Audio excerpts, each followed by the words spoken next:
Hello and welcome to the March 2023 episode of the Seagull. The Seagull is the place to stay up to date on everything you need to know about the 102nd Intelligence Wing at Otis Air National Guard Base, right here from beautiful Cape Cod, Massachusetts.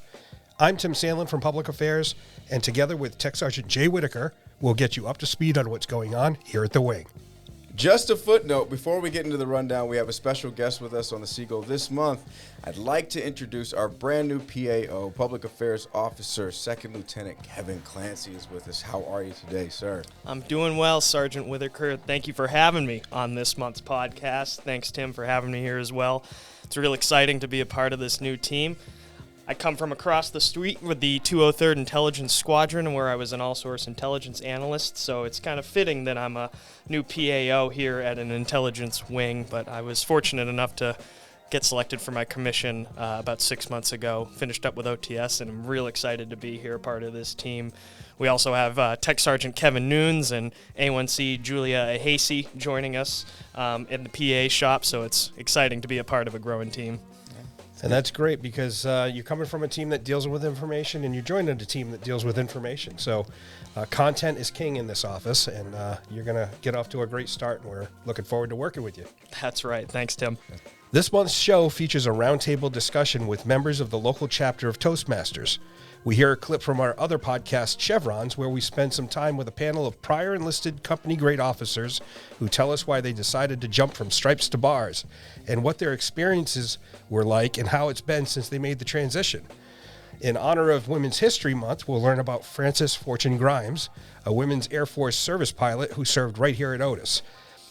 But first, in this month's command message, 102nd Intelligence Surveillance and Reconnaissance Group Commander, Colonel Enrique Davallo, talks about creating your own luck and using the ingredients of openness, preparation, flexibility, and generosity to maximize your odds of success.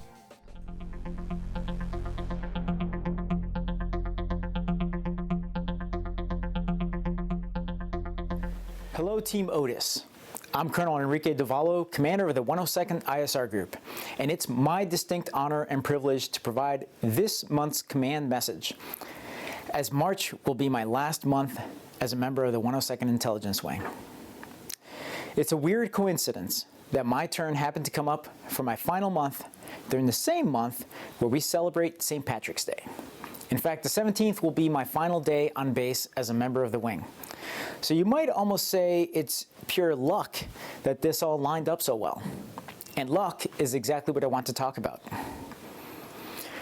I was lucky to join this wing nearly 16 years ago. I was lucky to get a full-time job here.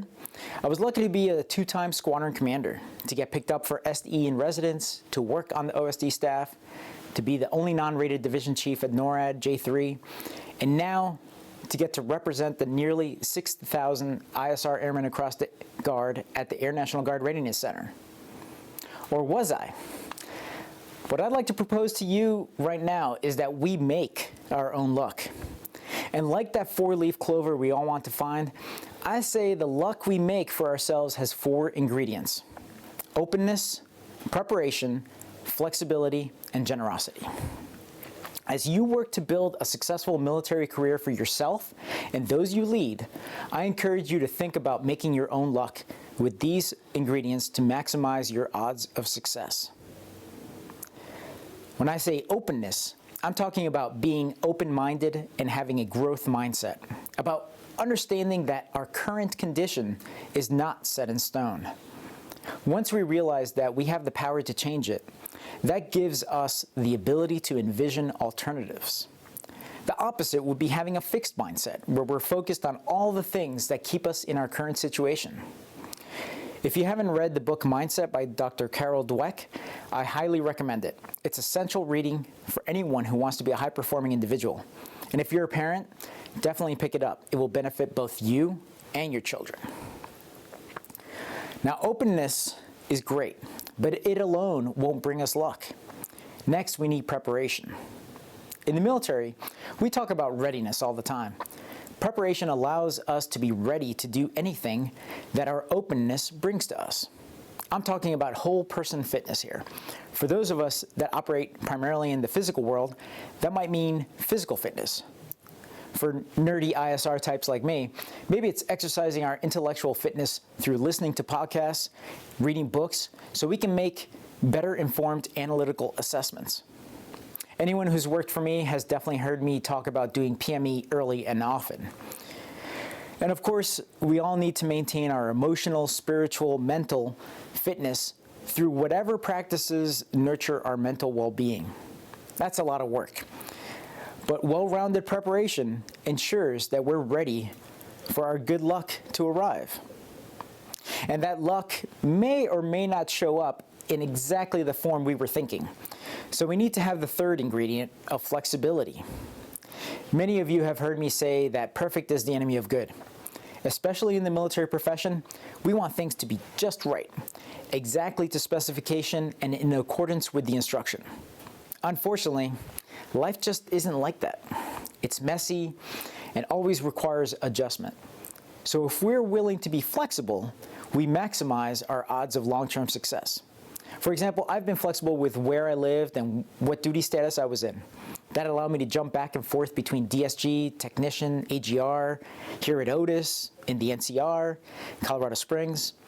I recognize not everyone can be that flexible, but the more flexibility you're able to exercise, the more you maximize your good luck. That brings me to the final ingredient, generosity.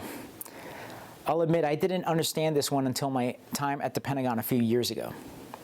Being generous with my time and energy towards others helped me build relationships that ended up being essential to getting work done effectively and efficiently.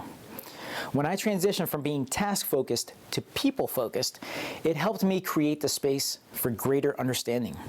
And if I was generous with my time and understood someone else's position better, it created opportunities for me to find luck. Whether that was getting agreement from another action officer in some office or accomplishing a task my boss had given me. Our military runs because of the people. If you are generous with others, it will come back to you as good luck. I promise.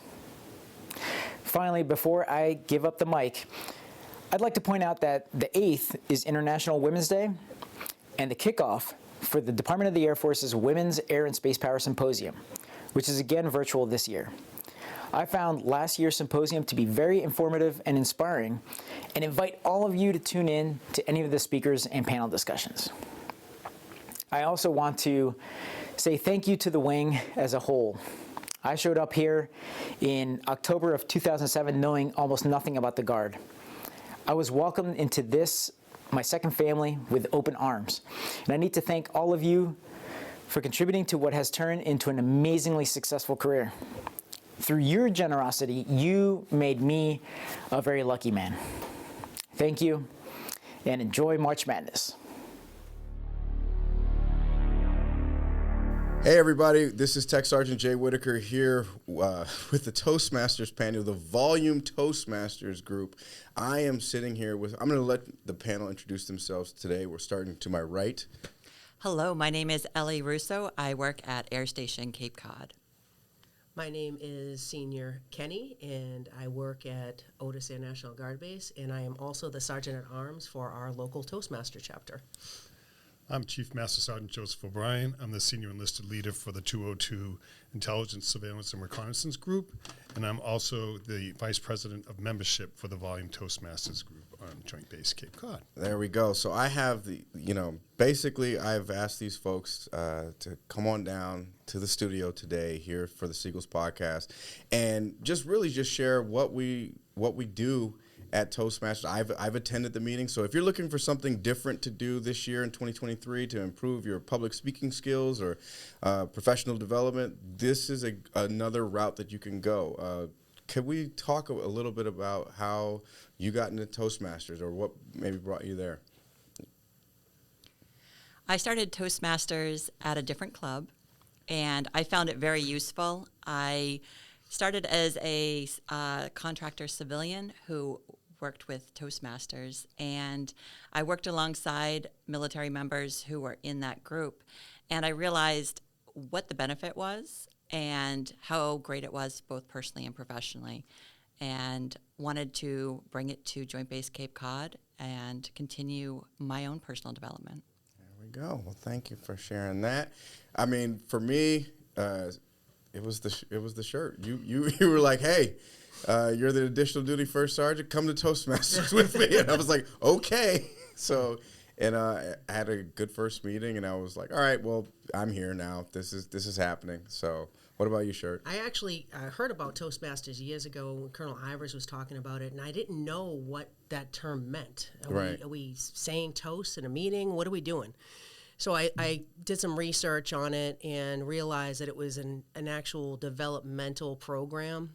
And last year I joined, and I'm so glad I did. I hadn't had the opportunity, but now we have a local chapter here, and we have a Teams option. But it is a low-threat environment.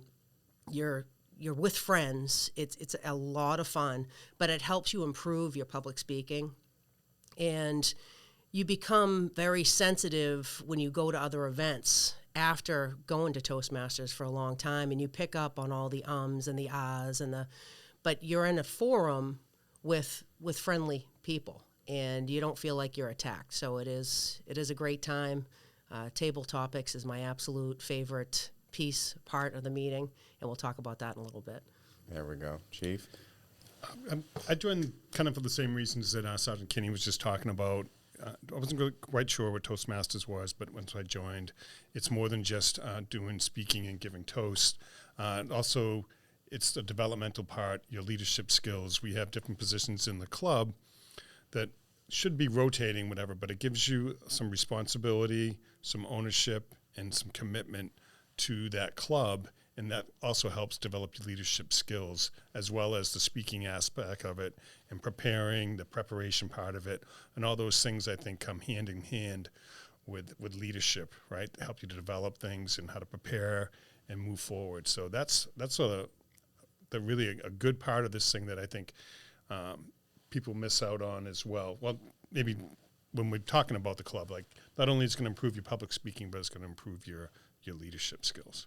Absolutely. I think I do a lot of public speaking outside of working here in public affairs, but it's definitely helped me because there's a time where you may have to brief an entire squadron, and you may have to go up there in front of people, and if you're speaking candidly or very informal, it may not be the right setting. And so, like, just in I've been in for about 6 months, I believe, and just it's helped me dramatically. I've improved greatly. And we also do words of the day.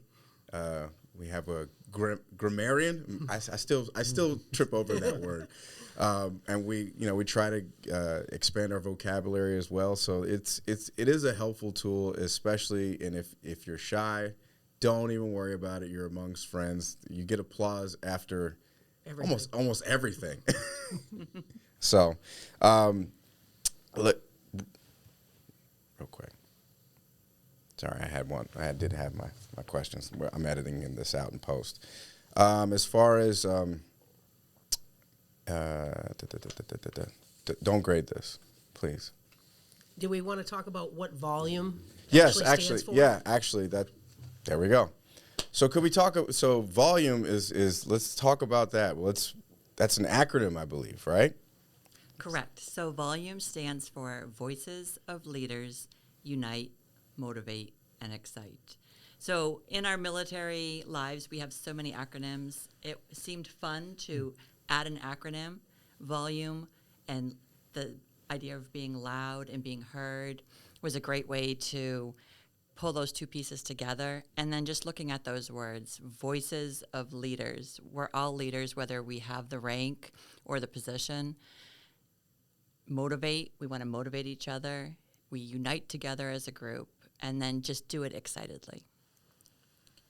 Exactly true, and that's really a great basis for the overall theme of the club. And the other aspect I'd like about us being on Joint Base Cape Cod is it's interacting with there are other services on base, right? We call it Joint Base Cape Cod, but I've gotten to know quite a few of the Coast Guard people now. I've known Ellie for a little while, and other people in the wing, obviously we get to know them much more as well, but it's kind of neat now going over to the galley at the Coast Guard side, and I'll run into a couple of the other members, and we start talking about the club and stuff like that, where maybe 6 months or a year ago, I really wouldn't know those people. And now it's kind of neat to be able to walk around base and say, hey, what's going on, Bryce? Or even, the commander over there, Rob, I forget his last name, but, it's really cool. I like it. And what's great is that not just in a social atmosphere we're meeting up, but on occasion members will reach out to me for work-related things. And now that they have somebody at the air station that they're familiar with, they can make that connection on a professional level as well. So it really, I think, helps bring the base together. And our membership is open to anybody on the federal side, the state side. If you're a contractor, a spouse, or a veteran who has access to base. And I think we just brought our first civilian in, correct? Our first Space Force. Yes. Space Force civilian. There we go. So that's exciting. It is. So it is truly joint. So if you're thinking about just attending a meeting, when do we have our meetings? They are the first and third Wednesdays of the month at 11:30 a.m. and we really are strict about the time. So 11:30 to 12:30 sharp. So we're very aware of your time and how important it is. But there is a Teams option. We meet at hangar. It's 3172, correct, over on the Coast Guard. Mm-hmm. And we carpool over there. But it's wonderful. It really is. And part of the structure being that 1 hour and keeping to that hour is a skill that so many people desire and need.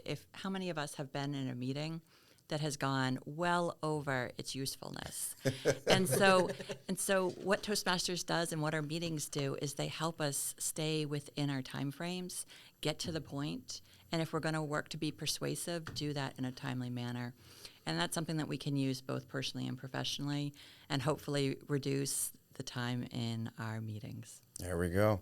Well, I do want to do one of our favorite things. I know you love table topics, and so I'm going to give right now, I totally unprepared I know you have no idea what I'm about to ask you, but what is your favorite concert that you, name the favorite concert that you went to and why?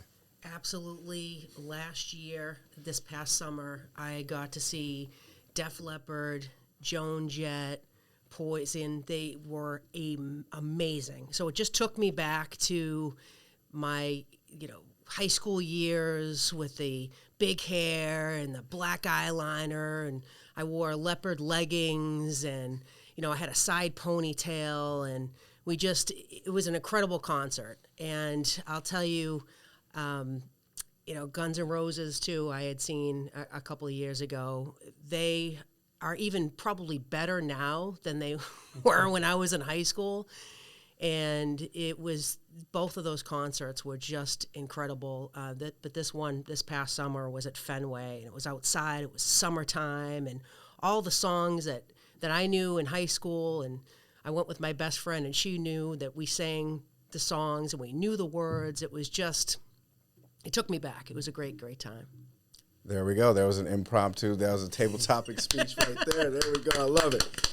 And I forgot to throw in the word of the day, but I will give it out as the impromptu grammarian for this. It's savant. So savant is a formal word that refers to a learned person, especially someone with detailed knowledge about a particular subject. The word is also used to refer to a person affected with a developmental disorder who exhibits an exceptional skill or brilliance in a particular subject or field. So I do have one. Chief, I'm going to hit you with an impromptu table topic, if you will. You ready? Hit me. All right. So, who is your favorite baseball player and why? Oh, that's a tough one because I'm actually not a huge baseball Glad you didn't fan. ask me. But I do, and I have enjoyed the Red Sox since about 1998. My neighbor actually got me into watching baseball and going to the games back when Pedro Martinez was the big thing. So I think I'm going to have to go with Pedro Martinez. He came from the Montreal Expos, came to Boston, had a little chip on his shoulder, and really pitched his butt off and brought this team, brought some notoriety to it, brought some excitement to Fenway. And then, as we all know the rest of the story, they brought in Manny Ramirez and Big Papi and all those guys went on to beat the Yankees in the divisional series and then eventually to beat St. Louis in the World Series.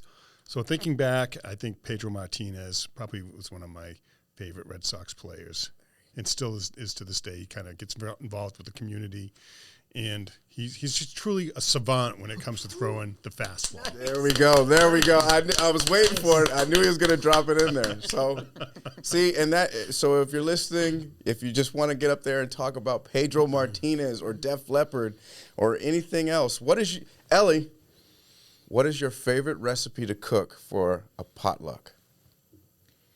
My favorite recipe for a potluck is my pumpkin spice roll.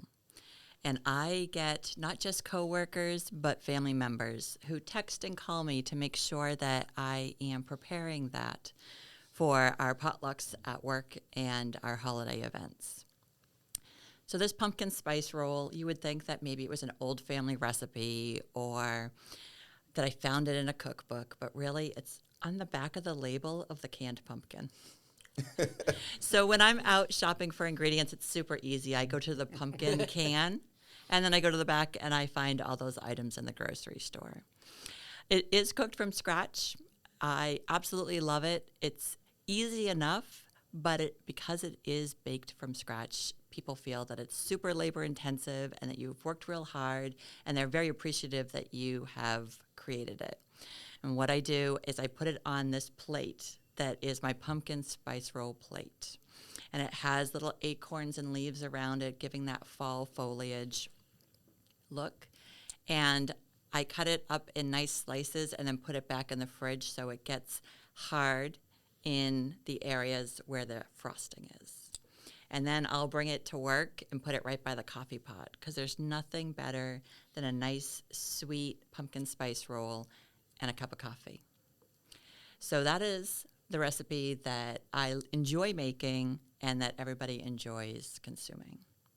I am not a savant in the kitchen, but I have found that I do have happy smiles and rave reviews. Thank you. Awesome. Well done. See, so this is just a sample of what we do at a typical Toastmasters meeting. I honestly, that was the reason why I called y'all here. I didn't bring the gavel, but I did want a chance to just be the Toastmaster for today, so the unofficial. But thank y'all so much for joining me today. I do appreciate it. And for anybody that's listening, if you are thinking about checking out Toastmasters, come and visit us on the first and third Wednesday at 11:30. And or if you're out of state or look at the Toastmasters chapter in your neck of the woods, because it will help you with public speaking and as far as and could help you in your professional development journey. And all the speeches that you heard were completely unplanned. So I just love that about you. Thank you all for just being ready to talk about Pedro Martinez, Def Leppard, and pumpkin spice pie. Thank you so much for joining us. So Thanks, Jay. Thank you, Jay. with March Madness comes some enlisted development training. A significant part of one's development, officer, enlisted, or civilian, is having a great mentor. We asked some of our airmen what mentorship meant to them and advice on finding the right person to fill that role in your career and your life. Let's hear what they had to say. Mentorship is like a relationship. It's the association that occurs between a mentor and their mentee. And it can be short-term, it can be long-term, it can be for a lifetime. But that's what mentorship means. The process of sharing your knowledge with someone that may be less experienced, and it's a two-way street, so mentorship. Someone who teaches you what to do, how to do it right, just someone who you really look up to. So for me, mentorship is the sharing of ideas, maybe providing some guidance to somebody that does not have the same experience that I do, providing some diversity of thoughts, some collaboration, but always hoping to help that person get to where they need to be. I think mentorship for me is about looking to care for others that are in your field or in your area where you have some sort of expertise, and you want to impart that wisdom to another and ensure that they become the best version of themselves. Mentorship means to me is typically the relationship between two people. There's usually somebody wiser or more experienced in the world that you can also go to. That way they can impart their wisdom on you and help you develop and grow throughout your life. Mentorship means having someone that you can go to for help and look up to for advice, and someone you kind of want to follow in their steps. Mentorship is a relationship that you have with an individual who is looking out for your best interests. It means always being there and looking out for the person that you're working with, whether they work for you, you work with them, but always just being there, being accessible. The mentors didn't berate the person. They didn't attack their character. They were constructive versus being destructive. I think a lot of it is, reaching across the aisle, pulling someone up, giving them an opportunity, giving them maybe a network that they can use to, with the ultimate goal being growth for the mentee. Dissolving the separation between not only the ranks, just the uniform. It's being human and seeing someone else in their experience and sharing your experience and guiding them. I believe it's just being that faucet of information where people can come and feel free to talk to you and just pick your brain on any other topic that they would like to. Well, mentorship, it's an opportunity for those more experienced individuals with whatever area of expertise you're dealing with, company, military, whatever it might be. It's an opportunity for those experienced individuals to be able to give back, provide that guidance, provide that much needed development for, maybe it's not just the younger generation, but those folks that may be inexperienced, or maybe even experienced folks that just never had an opportunity to be mentored. So it's a way for I'd say the older generation to be able to groom and provide that development for the new generation to come. Someone who lets me go through hardships, but doesn't leave me alone while I'm going through those hardships. They guide me, they prepare me mentally, and they let me go through it as a learning experience. For airmen seeking mentorship, I say just don't be afraid to reach out, whether it be someone who's been in for years or someone like me who's just joined, because I even have advice for new airmen that haven't gone to basic yet, because I have experienced it most recently, and people who are higher up can tell you what they've been through when they're in your exact position.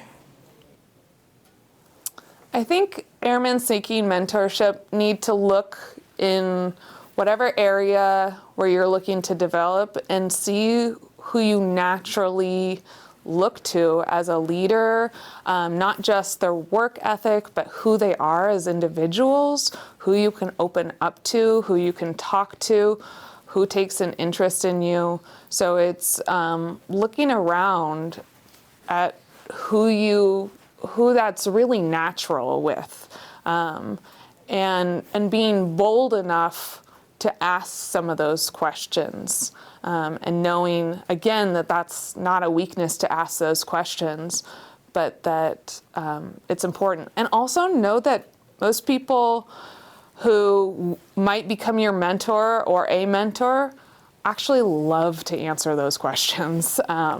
So you're never in a problem for them by asking those questions, that people love giving advice, and happy to do so. So please ask. The key word is seek it. Don't always expect a mentor to find you, because you may not realize how you come off. Maybe you're quiet, maybe it seems like you have everything together and don't want advice, when that could be further from the truth. You want help, you want advice, and just may not know how to ask it. So ask to meet with someone and ask them what's their story. How did they get where they are? Tell them, hey, this is what I'm interested in. Do you think, do you have any advice for me? Do you have any recommendations? So seek it and don't stop. Just because someone says no or is not available, don't take that personal. It may be they're going through something and just don't have the bandwidth to handle mentoring you at that time. Just let that roll off your back and keep going. And there will be somebody out there who would love to take you under their wing and show you what they know and help you. So seek it. That's the key thing. And if you can't get it in a person, go to books, go to the internet, look around. There's so many things out there. Don't leave any stones unturned. Don't leave any pages, digital or actual, unturned. So seek it. And who you're choosing for that mentorship. You oftentimes a mentor is someone who exudes professionalism and truth, honesty, maybe some hard truth. Understanding that the road to improvement is oftentimes rocky, and you might have to adjust some of your personality traits in order to be successful in your career. And the mentor himself or herself should be aware that it is sometimes hard for the mentee to take some of that feedback that you're given. My advice for someone who is seeking mentorship is for them to reach out. We are all here willing to help, and sometimes we don't recognize it, and maybe we can do a better job of reaching out to our airmen.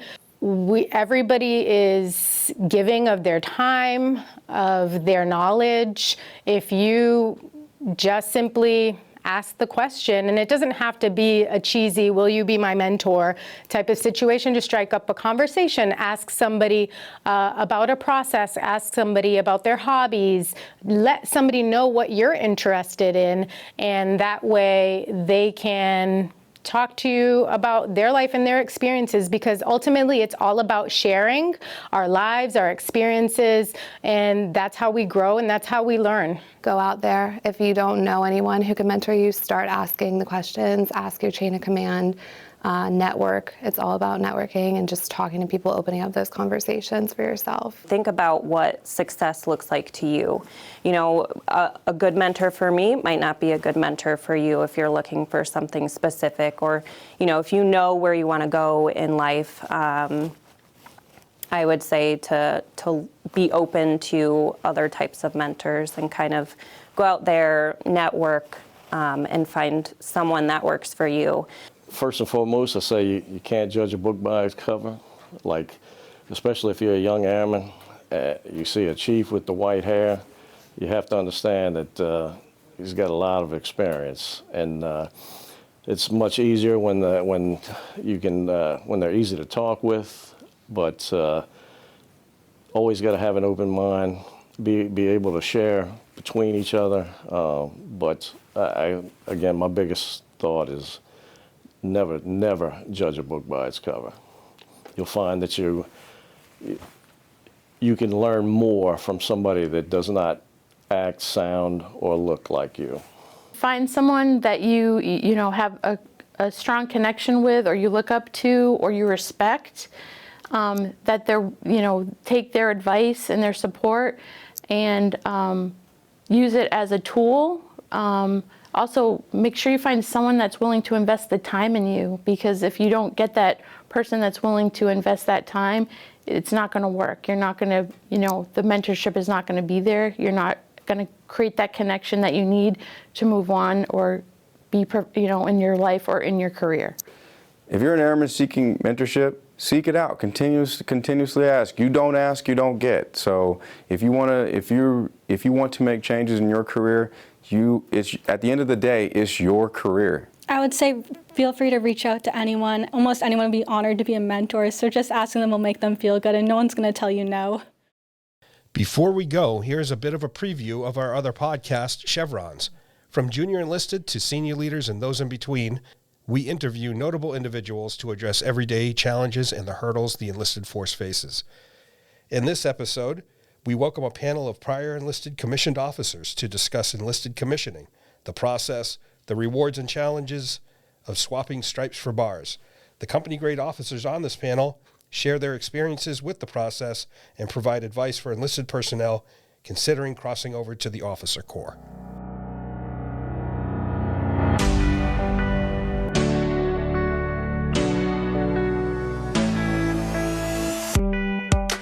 I was really back and forth. I was genuinely happy where I was at. I was a supervisor. I was a tech sergeant when I got out of commission, and I had been doing it for 14 years, so I was very comfortable. I was a technical expert, and I enjoyed it. And then I really had a hard time. I went into General Carpenter's office almost daily. Well, Colonel Carpenter, I guess, at the time. And I was just like, sir, I don't know if I should do this. And he got sick of it one day, and he like closed the door. But he was like, you want to get stuff done? That's what officers do. If you don't want to get stuff done, get out of my office. And that was kind of the whole, I was like, all right, I'll do it, I guess. So, just picking out the priorities and where you need to spend your time, and also prioritizing time to walk around and observe. You can't just sit there all day and go task, task, task, task, because I feel like once you're an officer, maybe not so much in the lower ranks, but you have transitioned from being the ones answering the questions to asking questions. So you have to be able to take a step back, and I still struggle with this every day, but be the person who answers that why. You know, why are we doing something? What's the point of doing this? And then putting that into the work. You can't just be so task saturated all the time that you don't take the time to step back and take time to think about what's going on, and also what's going on with the people around you and who needs to be taken care of. Thankfully, you know, my enlisted time helped because I knew the career field. I knew what everyone should be doing. I knew the AFIs. I didn't really need to take a ton of time to become a technical expert, which is kind of what, you know, company grade officers are supposed to do, become that technical, you know, expert and that technical leader. I already had that expertise, but it was very difficult coming back as a, I left as a senior NCO, working my way up, and then I came back as a second lieutenant, and I was starting all over again.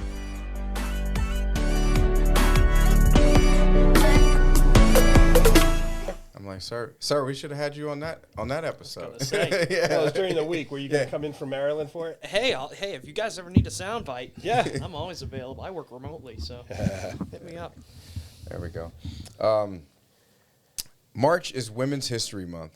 Its origins as a national celebration began in 1981 when Congress passed Public Law 97-28, which authorized and requested the president to proclaim the week beginning March 7th, 1982 as Women's History Week. Throughout the next 5 years, Congress continued to pass joint resolutions designating a week in March as Women's History Week. In 1987, after being petitioned by the National Women's History Project, Congress passed Public Law 100-9, which designated the month of March 1987 as Women's History Month. Between 1988 and 1994, Congress passed additional resolutions requesting and authorizing the president to proclaim March of each year as Women's History Month. Since 1995, presidents have issued a series of annual proclamations designating the month of March as Women's History Month. These proclamations celebrate the contributions women have made to the United States and recognize the specific achievements women have made over the course of American history in a variety of fields. In this month's episode, we recognize Second Lieutenant Frances Fortune Grimes, a Women's Air Force service pilot who served right here at Otis Field until her untimely death in 1944. Grimes was an accomplished pilot who gave her life for her country. Frances Fortune Grimes was a member of the Women's Air Force Service Pilot Program. Known as WASPs, these outstanding aviators were the first women to fly American military aircraft. They became one of the most distinguished group of pilots to fly during World War II. Of 25,000 applicants, 1,830 were accepted to the training program, and 1,074 completed the rigorous training. These 1,074 graduates joined with the 28 Women's Auxiliary Ferry Squadron to become WASPs. Born in Deer Park, Maryland, Grimes was a graduate of West Virginia University and the University of Pittsburgh. She entered the WASP program in January 1943 at Ellington Field in Houston, Texas, and began her flight training at Avenger Field in Sweetwater, Texas on January 15, 1943. Grimes completed her training as part of the Class 43 Whiskey 3 on July 3, 1943, and was designated as a ferry pilot assigned to Love Field in Dallas. From there, she served at Camp Davis, North Carolina, before arriving at Otis Field on December 15, 1943. Grimes was assigned here at Cape Cod for aerial operations in the RA-24 Bravo dive bomber. On March 27, 1944, shortly after takeoff, her aircraft experienced a stall and began to spin, crashing to the ground. Grimes was 32 years old at the time of her death. 3 other WASP pilots were also serving at Otis Field at the time of Grimes' passing. Shirley Ingalls, Mildred A. Toner, and Mary L. Leatherby all served as pallbearers at Grimes' funeral held on Camp Edwards. Numbering just over 1,000 strong, WASPs had a significant impact on the war effort. In addition to assignment as ferry pilots, they also towed targets for anti-aircraft practice and were involved in the testing for the first drone programs the United States used during the war. In all, 38 WASP members lost their lives. The WASP program was deactivated on December 20th, 1944.